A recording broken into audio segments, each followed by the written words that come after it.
Hi there, Sanbonani Mulweni. Welcome to Fix Channel. If you're new here, please subscribe before the end of the video. If returning, thank you for love and support. I appreciate you.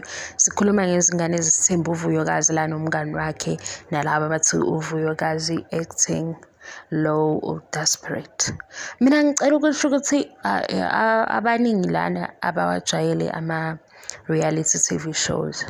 Kunalento yokuthi uma usuvele lapha ku reality TV show uzovela no partner wakho sibone i-connection kwi-couple or sibone i-chemistry between the two idlule leyo mase uvela as a individual kuvele individuality ukuthi umuntu okanjani yenzeka kanjani ke lento ilana ku season 1 kuzoba khona abathi laba bavela noSibindi bengena lesi sithembu somjolo abazali bakhe bathini abazali benze njani bajoin i-chat. Kungenzeka ukuthi ke abazali mabengena abangeni ngalendlela mhlambe abantu abajwayele ngayo ukuthi abazali bazongena kanjani ukukhuluma eindabeni zeingane njengoba sibone umndeni kaVuyo. Angese kusalandelwa khona ukuthi uVuyo ke ubani na umndeni wakhe uthini umndeni wakhe ngakho konke lokho. Mase kuvela ke isiphithiphithi senzeka kuVuyo na kule reality show sekunomngani wakhe.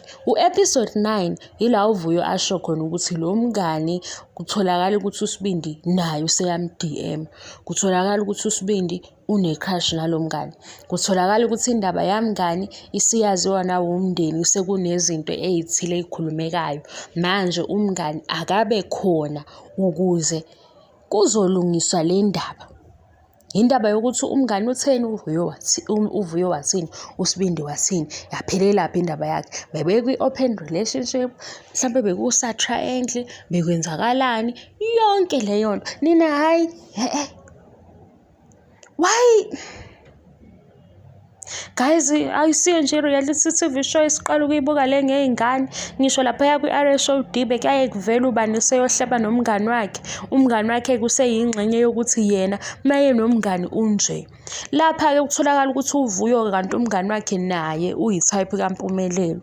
uMpumelelo uthema esembona umngani kaVuyo wathi hayi ngizohluleka ngizamile wam-DM manje sesifuna ukuzisa lo mngani anisafuni hayi nina nifuna ukushawa manje nina niyashawa ke manje ngoba siyazi into eniyifunayo.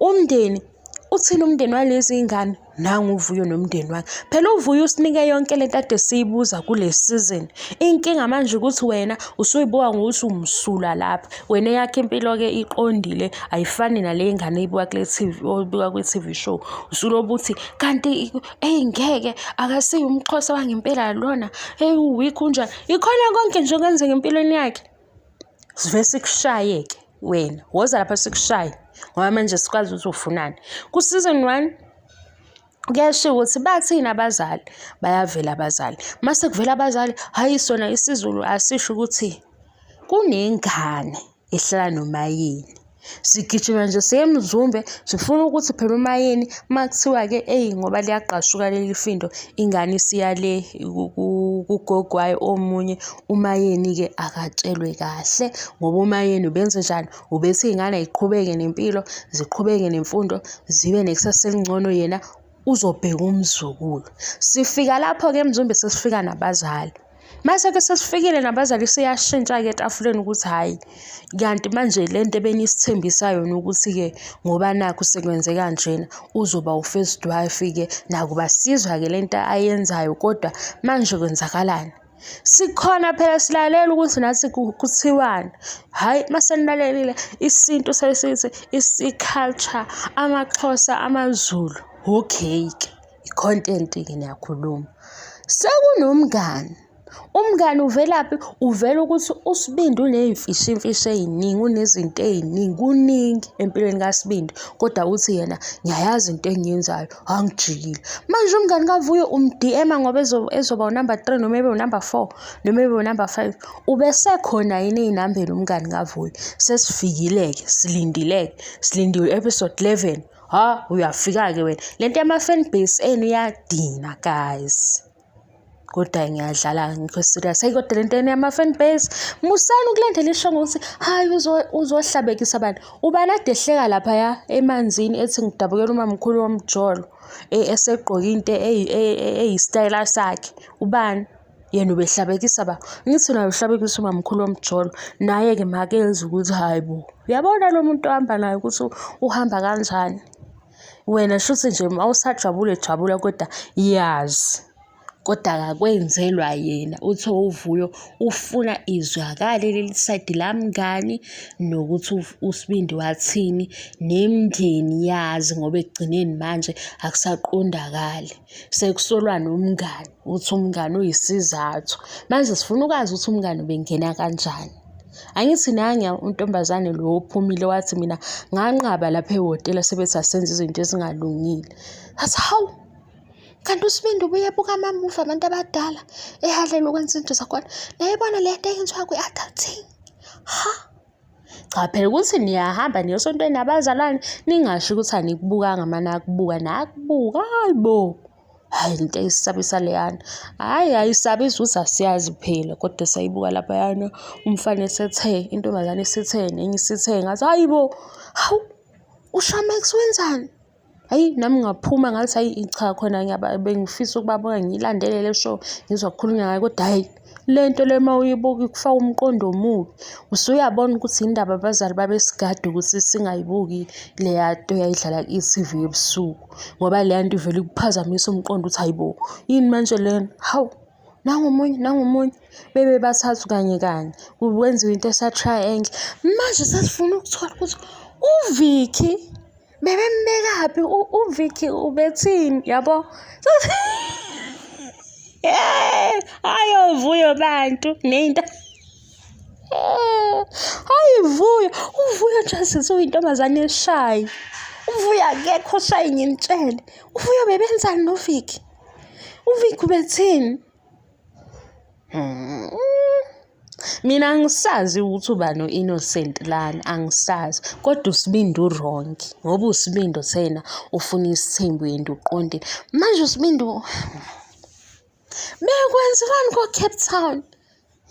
Guys uSibindi phela wakwavela le Cape Town noVuyo. uSibindi beye Cape Town. Nina yini ningasafuni manje umgosi ojuice? Hayi cha. Kodwa kubi kungena endaweni zey'ngane yabona. Hayibo iy'ngane bese bethana.